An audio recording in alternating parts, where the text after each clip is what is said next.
Welcome back to Mzansi Screen Time, the home of Mzansi news, political drama, and the stories shaping South Africa today.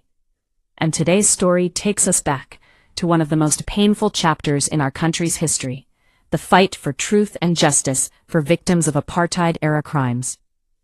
A new wave of tension has erupted after families of victims openly criticized former South African presidents Thabo Mbeki and Jacob Zuma over what they believe are years of delays in prosecuting crimes identified in the Truth and Reconciliation Commission report. At the center of the controversy is a new investigation known as the Khampepe Commission, which is now examining why so many cases recommended by the Truth and Reconciliation Commission were never fully investigated or prosecuted. And as this inquiry begins its work, emotions among families of apartheid victims are once again rising. Because for many of them, the pain of the past has never truly been resolved. The commission is being led by former Constitutional Court Justice Sisi Khampepe, who was appointed to investigate the delays in cases linked to atrocities committed during apartheid. A total of 25 families and survivors of apartheid-era violence are currently participating in the inquiry. Their goal is simple. They want the truth, and they want accountability. For many of these families, the Truth and Reconciliation Commission, which was established in the 1990s after the end of apartheid, promised that the truth about crimes committed during that era would eventually lead to justice. But decades later, many of those cases have still not resulted in prosecutions, and that has left families frustrated and angry. One of the voices speaking out strongly is Thembi Simelane. She says the families feel that successive governments have failed them. According to Simelane, former presidents Thabo Mbeki and Jacob Zuma, along with the current president Cyril Ramaphosa, have not done enough to ensure that the crimes identified by the TRC are properly prosecuted. She believes the government has failed to hold those responsible accountable. And her message is deeply personal, because her sister, Nokatula Simelane, was abducted and murdered during the apartheid era. For families like hers, justice delayed feels like justice denied. Simelane also revealed something shocking. She said families have had to take the government to court 23 times over the years just to push for action on these cases. According to the family's legal papers, they believe there has been what they describe as a closing of ranks among current and former state officials. In simple terms, they fear that powerful figures may be protecting each other instead of pursuing the truth.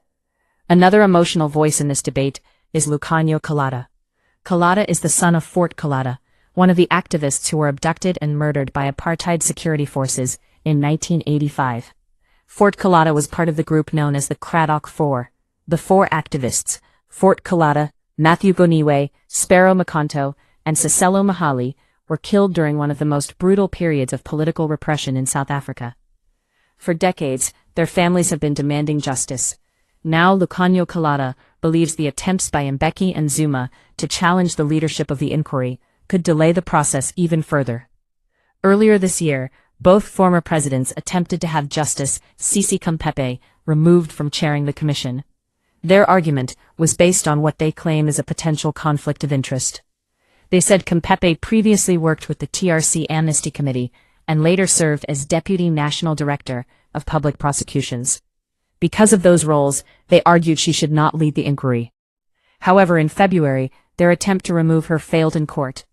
Despite that decision, legal battles around the inquiry are still continuing. And while these court processes unfold, families say they feel the truth is once again being delayed. Meanwhile, President Cyril Ramaphosa says he remains committed to ensuring justice is eventually delivered.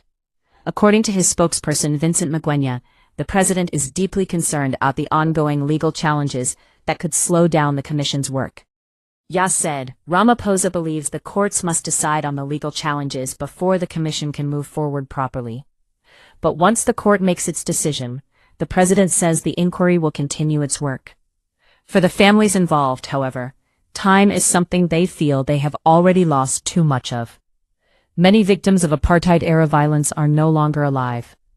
Some parents died waiting for answers about what happened to their children. Some siblings grew old, still hoping to see justice served.